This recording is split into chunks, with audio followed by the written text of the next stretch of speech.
Assalamualaikum warahmatullahi wabarakatuh. Perkenalkan, nama saya Siti Fatimah, stambuk F551-19143 dari kelas D. Kali ini saya akan menjelaskan tentang seminar yang saya ikuti tadi, di mana materi yang pertama dibawakan oleh Profesor Yasushi Kanazawa. Materinya yaitu 3D Reconstruction and Pattern Recognition Methods for the Search Activity of Missing Personnel and Lost Item by Tsunami. Di mana konten di dalamnya itu terdapat pengenalan aktivitas pencarian, analisis citra drone yang di dalamnya terdapat lagi rekonstruksi 3D dari video drone, kedua deteksi dan pengenalan objek, kemudian yang ketiga yaitu dari konten tersebut yaitu analisis citra GPR, atau di dalamnya terdapat interpolasi citra GPR, visualisasi 3D dari citra GPR, kemudian yang ketiga deteksi dan pengenalan objek pada citra. Kemudian latar belakang dari materi ini yaitu satu, kesulitan mencari orang yang hilang pada saat tsunami tersebut. Kemudian yang kedua, itu kegiatan pencarian masih dilakukan hampir setiap bulan oleh para relawan. Kemudian yang ketiga, kesulitan untuk mencari di bawah tanah. Keempat, radar penembus tanah efektif tapi butuh tenaga dan waktu yang banyak. Kemudian, dan memerlukan pencarian yang lebih efektif seperti menggunakan IT. Aktivitas pencarian di pantai tersebut yaitu memindahkan radar penembus tanah kemana-mana di area tersebut. Kedua, jika terjadi reaksi, catat posisinya dan kedalamannya, lalu akan digali menggunakan tangan. Kemudian di sini analisis drone itu ada dua, yaitu pengenalan 3D dari video drone dan pendeteksi pengenalan objek di permukaan. Rekonstruksi 3D dari video drone yaitu pantai. Yang pertama, pantai target hampir planar. Di dalamnya terdapat menggunakan hubungan homografi dari permukaan planar. Homografi adalah kendala yang kuat dalam sebuah adegan. Ketiga, bisa mendapatkan rekonstruksi 3D yang akurat untuk bidang dalam sebuah pemandangan. Yang kedua, pada rekonstruksi 3D dari video drone yaitu informasi paraleks untuk bagian non-planar, yaitu titik-titik yang tidak berada pada bidang tidak sejajar saat menggunakan homografi. Ketinggian tersebut terkait dengan ketinggian dari bidang tersebut. Kemudian bisa mendapatkan informasi dari misalnya apa yang bisa kita lakukan dengan drone untuk pencarian, yaitu kita dapat menganalisis gambar yang diambil dengan drone. Analisis gambarnya itu untuk pencarian dengan GPR, tempatnya bisa dicari atau tidak, hambatannya dalam mengukur jalur atau ada atau tidak, kemudian seberapa efisien bergerak, kemudian lalu pengukuran 3D untuk pergerakan otonom GPR yaitu periksa permukaan untuk visual dan bentuk, periksa material yang terdampar ke darat secara berkala, kemudian temukan perubahan bentuk permukaan. Mendeteksi perbedaan antara bentuk atau arus, satu yaitu bentuk sebelum 3D padat atau offline, kemudian kedua bentuk 3D jarang di tempat real time, kemudian ketiga regulasi, dan keempat daerah yang berbeda. Kemudian periksa bahan yang terdampar di darat, seperti setelah terjadinya angin topan atau hari berangin, banyak material yang tersapu ke darat. Kedua, mungkin ada petunjuk untuk menemukan orang dan barang yang hilang pada saat tsunami tersebut. Kemudian yang ketiga, diperlukan pemeriksaan berkala dan otomatis karena pantainya sangat luas. Visualisasi gambar GPR yang efektif, yaitu pertama, GPR hanya dapat mengukur data refleksi di jalur survei, yaitu membutuhkan lebih banyak baris survei untuk data yang lebih padat, kemudian terlalu sulit untuk membaca informasi dari gambar. Kedua yaitu kami membutuhkan interpolasi antara dua baris survei, kemudian visualisasi 3D menggunakan semua gambar garis survei dan interpolasi.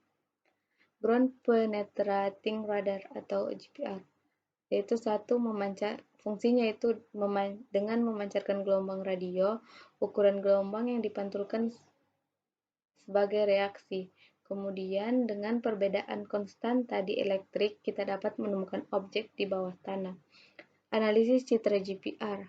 GPR dapat mencatat posisi dan kekuatan refleksi. 1. Kita dapat memvisualisasikan data sebagai gambar. Terlalu sulit untuk membaca informasi dari gambar. Ketiga, pengenalan otomatis atau deteksi diperlukan. Pelabelan otomatis oleh VAI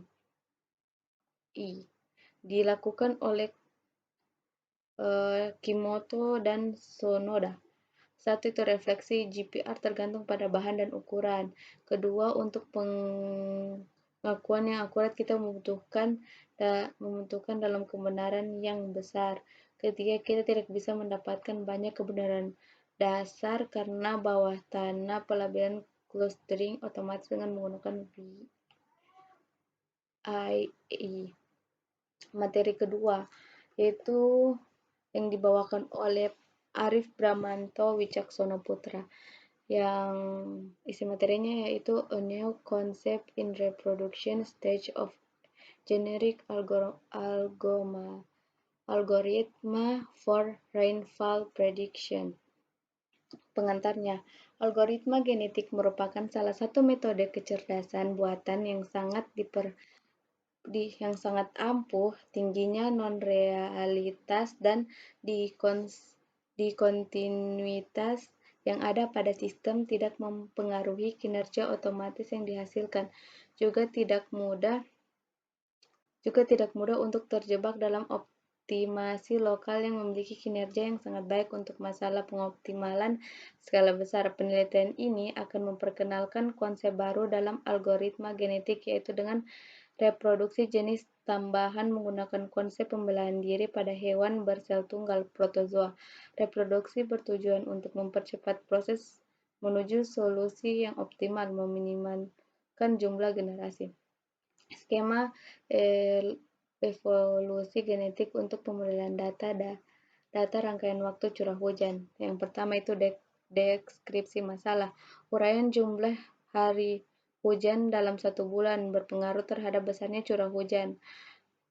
Presipitasi Roentgen adalah suatu unsur hidrometer kumpulan partikel atau salt dengan cara falling atau floating di atmosfer merupakan hasil pengembunan dari uap air di awan.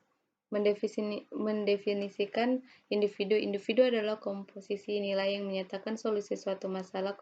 Koefisien determinasi model data rangkaian curah hujan termaksud dalam masalah optimasi, yaitu bagian menentukan koefisien model sedemikian rupa sehingga